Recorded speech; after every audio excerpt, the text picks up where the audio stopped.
नमस्कार दोस्तों, मैं आपका अपना Mahesh Tiwari motivational with study मेरे चैनल में आप लोगों का बहुत बहुत स्वागत है।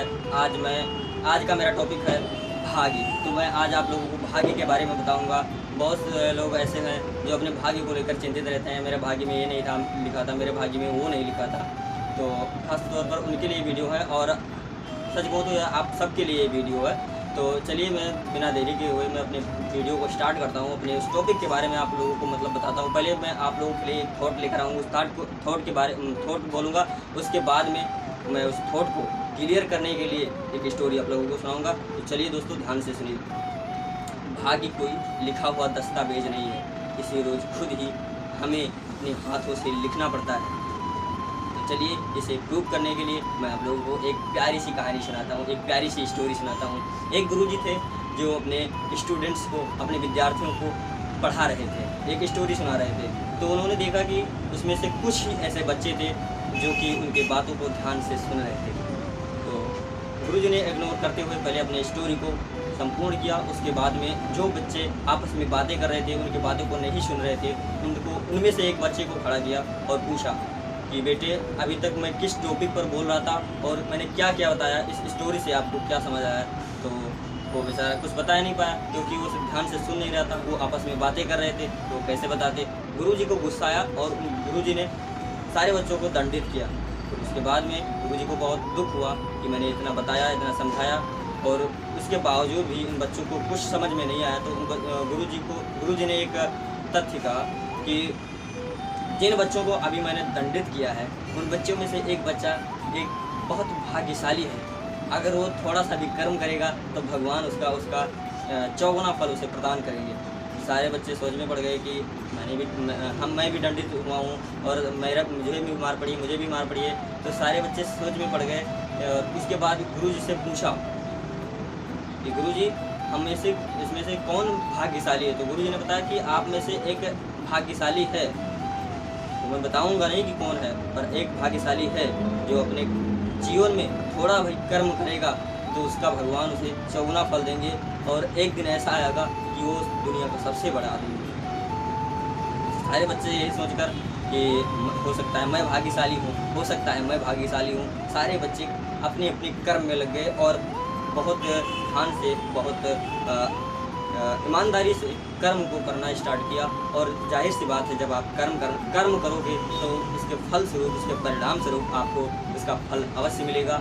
और जब उस फल का अपने परिणाम स्वरूप जो कर्म किया उन्होंने, उसके परिणाम स्वरूप जो उनको फल मिला, उसका जब अनुभव हुआ, उनका सुखद अनुभव हुआ, तो उन्हें कुछ बिलीव आने लगा कि हो ना हो मैं ही भाग्यशाली हूँ। तो उन्होंने एक दिन ऐसा आया कि वो ही कोई डॉक्टर, कोई इंजीनियर, कोई साइंटिस्ट बन गए। तो एक दिन सारे दोस्त एकत्रित हुए और सोचने लगे कि गुरुजी ने ऐसा बताया था, चलो गुरुजी से बात करते हैं कि हम में से भाग्यशाली कौन है। आखिर हम लोग ने कर्म किया तब जाके ये नौकरी हम लोगों को मिली। तो गुरुजी के पास आए और सारे बच्चे पूछने लगे कि गुरुजी आपने तो ऐसा बताया था कि बच्चा इसमें से ऐसा है कि जो अपने जीवन में थोड़ा सा भी कर्म करेगा तो भगवान से चौगुना फल लेंगे और इस दुनिया का सबसे बड़ा आदमी बनेगा। तो पहले तो गुरुजी मुस्कुराए, उसके बाद में जो बात कही वो सुनने लायक है। तो चलिए दोस्तों मैं आप लोगों को उस बात को बताता हूँ कि गुरुजी ने बच्चों को क्या बताया। कि गुरुजी ने कहा कि भाग्य कुछ नहीं होता बेटा, ये भाग्य एक ब्लैंक पेपर होता है।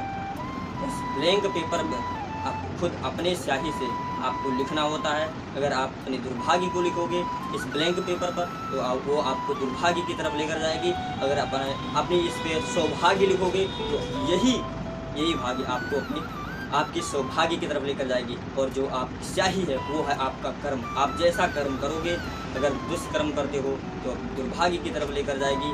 अगर आप सदकर्म करते हो, अच्छे कर्म करते हो तो आपको यही भाग्य आपको एक दिन महान बनाएगी, इस दुनिया का सबसे नंबर 1 आदमी बनाएगी, सबसे सफल आदमी बनाएगी। भाग्य कुछ नहीं होता, हम जैसा कर्म करते हैं वैसा हमें फल मिलता है बेटा। आपने जैसा कर्म किया है उस कर्म के अनुसार आप सबको अपने अपने कर्मों का फल मिला है। इसमें कोई भाग्यशाली वाली बात नहीं है। तो इस स्टोरी से हम ये समझते हैं कि भाग्य कोई लिखा हुआ दस्तावेज नहीं होता। इसे तो रोज़ खुद ही अपने हाथों से, अपनी स्याही से, अपने जो हमारी स्याही है, हमारा कर्म, उसे हमें रोज़ खुद लिखना पड़ता है, खुद रोज़ संवारना पड़ता है कि हमें अच्छाइयों की तरफ जाना है या बुराइयों की तरफ जाना है। तो बस आज के लिए इतना ही दोस्तों। अगर इस वीडियो से आपको कुछ नया सीखने को मिला हो तो आप मेरे वीडियो को लाइक करें और मेरे चैनल को सब्सक्राइब करें। अगर आप अपने दोस्तों में इसे शेयर करना चाहें तो अपने दोस्तों में शेयर करें। तो आज के लिए इतना ही दोस्तों, आप मिलते हैं अपने अगली वीडियो को लेकर। तब तक के लिए आप हंसते रहें, मुस्कुराते रहें, कभी अपने लिए तो कभी अपनों के लिए। जय हिंद दोस्तों।